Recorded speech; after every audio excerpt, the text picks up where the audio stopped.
आज हम वॉवेल और कॉन्सेंट का एक प्रोग्राम देखेंगे जावा में।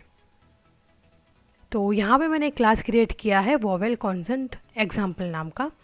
तो गाइस वॉवेल यानी कि हमारा जो ए आई ओ यू और ई यानी कि ये जो 5 अल्फ़ाबेट्स है, ये हमारे स्मॉल में हो या कैपिटल में हो इसे हम वॉवेल्स कहते हैं, और बाकी के हमारे जो रिमेनिंग अल्फ़ाबेट्स हैं उसे हम कॉन्सोनेंट कहते हैं। तो चलिए इस बेस पे हम एक प्रोग्राम क्रिएट करते हैं। तो यहाँ पे मैंने मेन मेथड ली है। उसके बाद मुझे यहाँ पे एक वेरिएबल की ज़रूरत होगी जो होगा हमारा बुलियन टाइप का। तो मैं यहाँ पे बुलियन टाइप का ले रही हूँ हमारा इज़ वोवेल, यानी कि मैं यहाँ पे ये जो हमारा वेरिएबल है उसे यहाँ पे मैं इनिशियलाइज़ करूँगी फॉल्स, क्योंकि हमारा यहाँ पे टोटल 5 जो अल्फ़ाबेट्स हैं वो ही वोवेल है, बाकी की जो रिमेनिंग है वो कॉन्स्टेंट है। इसीलिए हमें यहाँ पे इसकी वैल्यू सेट करनी होगी फॉल्स। जैसे ही हमारा ये वेरिएबल ट्रू होता है तो इसका मतलब ये है कि हमारा जो अल्फ़ाबेट है वो वोवेल्स है। उसके बाद मैं यहाँ पे एक स्कैनर क्लास लूँगी, क्योंकि यहाँ पे यूज़र के द्वारा हम वैल्यू इनपुट कराएंगे। उसके बाद मैं यहाँ पे सिंपल एक मैसेज प्रिंट कराऊंगी ताकि यूज़र को पता चले कि यहाँ पे हमें एक कैरेक्टर एंटर करना है। तो एंटर अ कैरेक्टर। उसके बाद यहाँ पे हमारी जो मेथड है इनपुट डॉट नेक्स्ट, यहाँ पे अभी हमने कोई वेरिएबल यानी डेटा टाइप नहीं लिया है, तो यहाँ पे मैं सिंपल नेक्स्ट दूँगी। उसके बाद यहाँ पे हमें कैरेक्टर की ज़रूरत होगी, तो मैं यहाँ पे कैरेक्टर ऐट ले रही हूँ और उसमें उसकी जो स्टार्टिंग वैल्यू है वो यहाँ पे मैं 0 लिख रही हूँ। तो ये जो मेथड है वो हमारा जो यूज़र है कीबोर्ड की मदद से जो अल्फ़ाबेट एंटर करेगा तो ये मेथड उसे रीड करेगा, तो उसको मैं यहाँ पे एक वेरिएबल में स्टोर कराऊंगी जो है हमारा कैरेक्टर टाइप का ch वेरिएबल। उसके बाद सिंपल यहाँ पे मैं एक स्विच केस लूँगी, क्योंकि मुझे यहाँ पे एक स्विच केस की ज़रूरत होगी। तो यहाँ पे मैं वेरिएबल ले रही हूँ ch। उसके अंदर मैं यहाँ पे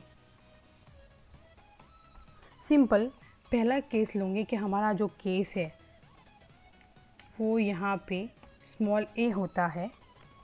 उसके बाद उसी तरह मैं यहाँ पे सारे केस लूँगी। तो यहाँ पे मैंने स्मॉल अल्फ़ाबेट्स में केस लिए है ए ई आई ओ यू। मान लो लेकिन अगर किसी नई यूज़र ने कैपिटल में उसे एंटर कराया तो यहाँ पे हमें कैपिटल में भी लेना होगा केस। तो यहाँ पे हमारे केस कंप्लीट हो चुके हैं। अगर यूज़र यहाँ पे स्मॉल एंटर कराता है या फिर कैपिटल एंटर कराता है तो उसके बाद सिंपल यहाँ पे हमारा जो इज़ वोवेल नाम का जो वेरिएबल है उसकी वैल्यू यहाँ पे ट्रू हो जानी चाहिए।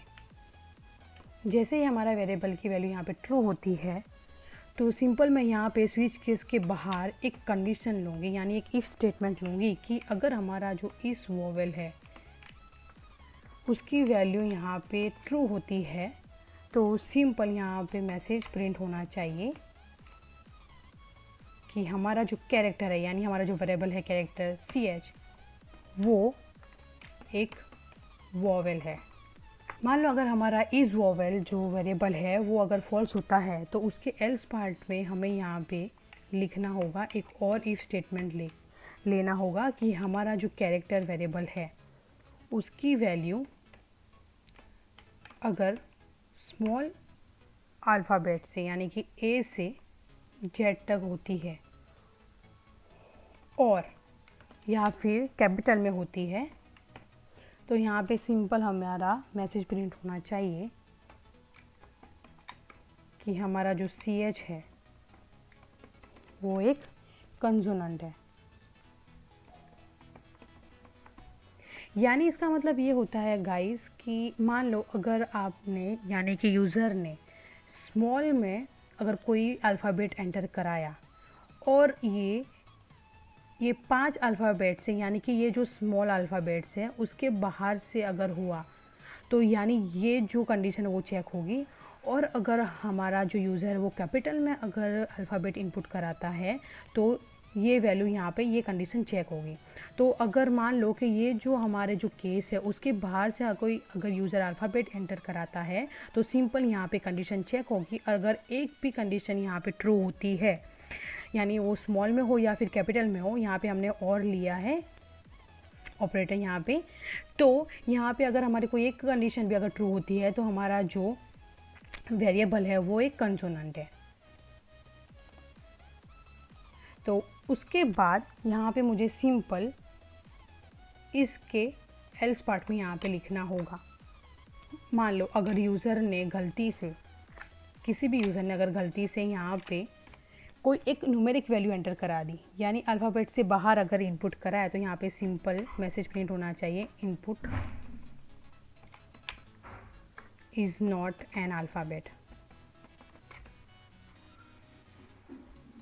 तो यहाँ पे हमारा वोवेल और कॉन्सोनेंट का प्रोग्राम यहाँ पे क्रिएट हो चुका है। तो चलिए हम इसे रन करके चेक करते हैं। तो यहाँ पे आप देख सकते हैं कि एंटर अ कैरेक्टर, यहाँ पे मैं इनपुट कराऊंगी स्मॉल ए। तो आप देख सकते हैं कि हमारा यहाँ पे जो स्मॉल ए है वो यहाँ पे वोवेल है, यानी कि हमारा जो शिफ्ट केस में जो हमारे केस था यानी पहला ही, वो यहाँ पे ट्रू हो रहा है, इसलिए उसकी जो वैल्यू है वो यहाँ पे हमने ट्रू कराई है। इसीलिए यहाँ पे हमारा जो इफ़ स्टेटमेंट का जो कंडीशन है वो ट्रू हो रही है, इसलिए यहाँ पे ये स्टेटमेंट प्रिंट हो चुका है, इसलिए हमारा जो कैरेक्टर है वो वोवेल है। तो चलिए इसे एक और बार मैं यहाँ पे रन करती हूँ और यहाँ पे मैं कोई और एक कैरेक्टर डालती हूँ, जैसे कि मान लो यहाँ पे मैंने डाला जेड।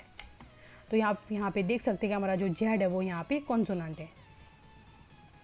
उसी तरह मान लो अगर गलती से यूज़र ने यहाँ पे कोई न्यूमेरिक वैल्यू एंटर करा दी, जैसे कि 5, तो यहाँ पे सिंपल मैसेज प्रिंट हो चुका है कि input is not an alphabet, यानी हमारा ये जो प्रोग्राम हमने जो क्रिएट किया था वो सक्सेसफुली कंप्लीट हो चुका है। आई होप कि आपको ये वीडियो पसंद आया होगा। अगर आपको ये वीडियो पसंद आया तो प्लीज़ इसे शेयर कीजिए अपने दोस्तों के साथ और सब्सक्राइब करना ना भूलें मेरी चैनल को। Thank you.